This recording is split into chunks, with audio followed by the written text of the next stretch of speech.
কতদিন সেক্স না করলে মেয়েদের ভার্জিনিটি ফিরে আসে? অনেক নারীরাই এই বিষয়টি জানতে চেয়েছিলেন। বিশেষ করে অবিবাহিত মেয়ে যারা আছেন তারা এই প্রশ্নটি বেশি করে থাকেন। হ্যালো ভিউয়ার্স, আসসালামু আলাইকুম। Welcome back to my channel. আশা করি সকলে ভালো আছেন, সুস্থ আছেন। চলুন চলে যাই মূল আলোচনায়। ভার্জিন বা ভার্জিনিটি, এটা নিয়ে কিন্তু আমাদের নারী এবং পুরুষ উভয়ের মনে কিন্তু অনেক ধরনের প্রশ্ন জাগে। আসলে এই সম্পর্কে সঠিক ধারণা না থাকার কারণে কিন্তু আমরা প্রশ্নটি করে থাকি। ভার্জিন বা ভার্জিনিটি বলতে আমরা কি বুঝি মূলত? এটা বলতে এটাই বোঝায় যে একটা মেয়ের সৎ বা সতী থাকার যে বিষয়টা থাকে, অর্থাৎ যে সকল মেয়েরা বিয়ের আগে কোনো ছেলের সাথে বিবাহ সম্পর্ক করেনি তারাই কিন্তু সৎ বা সতী বা ভার্জিন আমরা যেটাই বলি না কেন। আর যদি কোনো মেয়ে বিয়ের আগেই কোনো পুরুষের সাথে এক বা একাধিক পুরুষের সাথে সেক্স করেন তখন তাদেরকে বলি আমরা অসতী বা নন ভার্জিন মেয়ে। এখন বিষয়টা হচ্ছে, ম্যাক্সিমাম মেয়েদের অবিবাহিত মেয়েদের যে প্রশ্নটি থাকে তারা এভাবে বলেন যে আমি আবেগে বশবর্তী হয়ে বা একটা রিলেশন করে আমার বয়ফ্রেন্ডের সাথে আমি একটু সেক্স করে ফেলেছি, অথবা আমি আমার কোনো আত্মীয়র সাথে একটা ট্র্যাপে পড়ে আমার একের অধিকবার, হয়তো দুবার, পাঁচবার বা 10বার সেক্স করা হয়ে গেছে।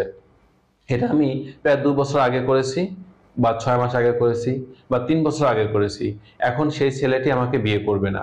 এখন আমার অন্য ছেলের সাথে বিয়ে ঠিক হয়েছে। আমার এই হাজবেন্ড কি বুঝতে পারবে যে আমি পূর্বে কারো সেক্স করেছি কিনা? এই প্রশ্নটি বর্তমান সময়ে ম্যাক্সিমাম অবিবাহিত মেয়েরা করে থাকেন। কারণ হচ্ছে আমাদের সমাজের চরম অবক্ষয় এবং বিবাহ বহির্ভূত সম্পর্কের পরিমাণটা বৃদ্ধি পাওয়ার কারণে কিন্তু এমনটা হচ্ছে। কিন্তু গবেষণা কি বলছে? গবেষণা বলছে যে সকল মেয়েরা সৎ এবং সতী থাকে, অর্থাৎ ভার্জিন থাকে, সেই ভার্জিন মেয়েদের প্রায় 63% মেয়ে জীবনে যখন প্রথম সেক্স করেন তখন তাদের ব্লিডিং নাও হতে পারে বা ব্লিডিং হয় না। আর প্রায় 37% মেয়ে আছে যাদের ব্লিডিং হয়ে থাকে। এখন এই 37%-এর মধ্যে 27 থেকে 30% নারী আছে যাদের ব্লিডিং হয় খুব অল্প, কারণ তাদের হাইমেন বা সতীচ্ছেদ পর্দাটা একেবারেই পাতলা থাকে। আর প্রায় 7 থেকে 10% নারীরা থাকেন যাদের হাইমেন বা সতীচ্ছেদ পর্দাটা একটু মোটা এবং পুরু থাকে। তাদের সহবাসে, প্রথম সহবাসে কষ্ট হয় এবং ব্লিডিংটা একটু বেশি হয়ে থাকে। আর যে 63% নারীদের কথা বললাম, এদের বিষয় যেটা হয়ে থাকে, তাদের হয়তো জন্মগতভাবেই তাদের হাইমেন বা সতীশের পর্দাটা তৈরি হয়নি, অথবা দেখা যাচ্ছে যেটা হয়েছিল সেটা খুবই পাতলা ছিল।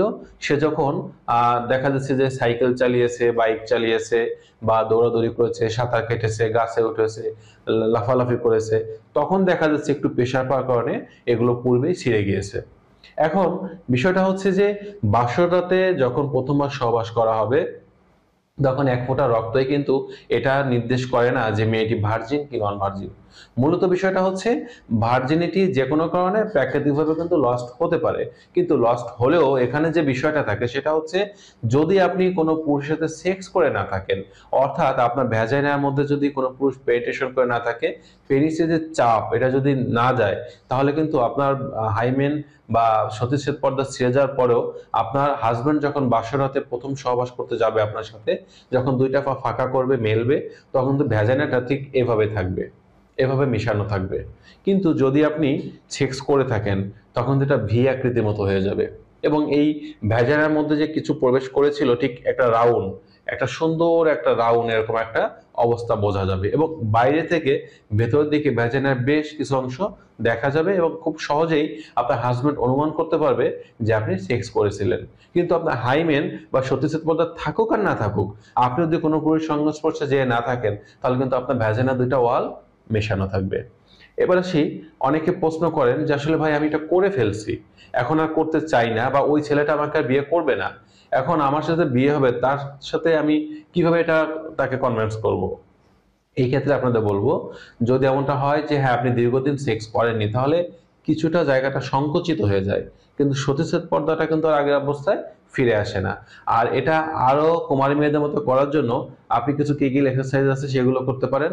তাছাড়া আমি আমার এই চ্যানেলে পূর্বে একটা ভিডিও দিয়েছিলাম, যে সকল মেয়েরা বিয়ের আগে বিবাহিত সম্পর্ক করেছেন, অথবা যারা বিয়ে করেছেন দীর্ঘদিন সেক্স করার কারণে বা বাচ্চা হওয়ার কারণে যাদের ভ্যাজাইনাটা লুজ হয়ে গেছে, সেই লুজ ভ্যাজাইনা টাইট করার জন্য একটা মেডিসিন কিভাবে তৈরি করবেন, কিভাবে ব্যবহার করবেন, সেগুলো দিয়ে একটা ভিডিও তৈরি করা ছিল। আমি আই বাটন এবং ডেসক্রিপশন বক্সে সে লিঙ্ক দিয়ে দেবো এবং ইন্ড স্ক্রিনে দিয়ে দেবো। আপনারা চাইলে সেই ভিডিওটি দেখে নেবেন, দেখে এই মেডিসিনটা তৈরি করে আপনারা ব্যবহার করবেন, তাহলে দেখা যাবে আপনার উন্নতিটা পেয়ে যাবেন। তাছাড়া আপনারা আর লাস্ট যে কাজটা করতে পারেন সেটা হচ্ছে যে আপনারা একটা সার্জারি করে নিতে পারেন। এটাকে বলা হয় হাইমেনোপ্লাস্টি সার্জারি। এটা করার মাধ্যমে কিন্তু আপনার যে সতীসের পর্দাটা পুনরায় প্রতিস্থাপন করা সম্ভব, যদিও এক্ষেত্রে কিছু খরচের ব্যাপার থাকে এবং লজ্জার ব্যাপার থাকে। কারণ হয়তো দেখা যাচ্ছে যে আপনি যখন সেক্স করেছেন, হয়তো আপনার বয়ফ্রেন্ড বা আপনার রিলেটিভ, মামাতো ভাই, খালাতো ফুফাতো ভাই যারা আছে তাদের একজন আপনার ভ্যাজাইনাটা দেখেছে, কিন্তু যখন এই সার্জারিটা করতে যাবেন তখন কিন্তু একের অধিক পার্সন সেখানে থাকবে যখন তারা এই কাজটা করবে। তো এই ক্ষেত্রে লজ্জার জন্য কিন্তু অনেকে এটা করতে চান না। এখন বিষয়টা হচ্ছে যে আসলে আমাদের এটা থেকে বাঁচার উপায়টা কি? আমাদের যদি বিয়ের আগে বিবাহের সম্পর্ক থেকে বাঁচতে হয়, তাহলে যতটুকু সম্ভব যত প্রকার বন্ধু হোক, ভাই হোক, যাই হোক না কেন, আত্মীয়দের কাছ থেকে, সমবয়সী যারা আছে তাদের থেকে নিজেকে সেভ রাখার চেষ্টা করতে হবে। অতিরিক্ত পরিমাণে খোলামেলাভাবে মেশা যাবে না, চলাফেরা করা যাবে না। আর যে কাজটা করতে হবে, উপযুক্ত যদি বিয়ের বয়স হয়, ফ্যামিলি থেকে বিয়ে দিতে চায়, বিয়ে করে নিতে হবে। কারণ একটা মেয়ে সেই সবচেয়ে ভাগ্যবতী একটা মেয়ে হয় যে তার সতীচ্ছেদ পর্দা বলি বা ভার্জিনিটিটা তার হাজবেন্ডের কাছে তুলে দিতে পারে। এবং হাজবেন্ড যদি বুঝতে পারে যে না, আমার স্ত্রী বিয়ের আগে সেক্স করেনি, সে একটা ভার্জিন মেয়ে ছিল, একটা সতী মেয়ে ছিল, এবং সারা জীবন দেখবেন আপনার হাজবেন্ড আপনাকে সবসময় সম্মান দিয়ে কথা বলবে, আপনাকে ভালোবাসবে। কিন্তু আপনি অনেক পড়ালেখা করলেন, কেরিয়ার গড়লেন, আর লাইফটা এনজয় করে গেলেন, এক বেকাধিক পুরুষের সঙ্গে সেক্স করে গেলেন, কিন্তু দিন শেষে যখন আপনার বয়স হয়ে গেল, আপনি বিয়ে করলেন, হাজবেন্ড যখন বুঝতে পারলো আপনি একটি ব্যভিচারিণী মেয়ে ছিলেন, একটা খারাপ মেয়ে ছিলেন, সারা জীবন আপনাকে অবহেলা করলো, আপনাকে অসম্মান করে কথা বলবে এবং আপনাকে কখনো স্ত্রীর সঠিক মর্যাদা দিবে না, তখন জীবনটা কতটা দুর্বিষহ হয়ে যাবে সেটা একমাত্র আপনি বুঝবেন।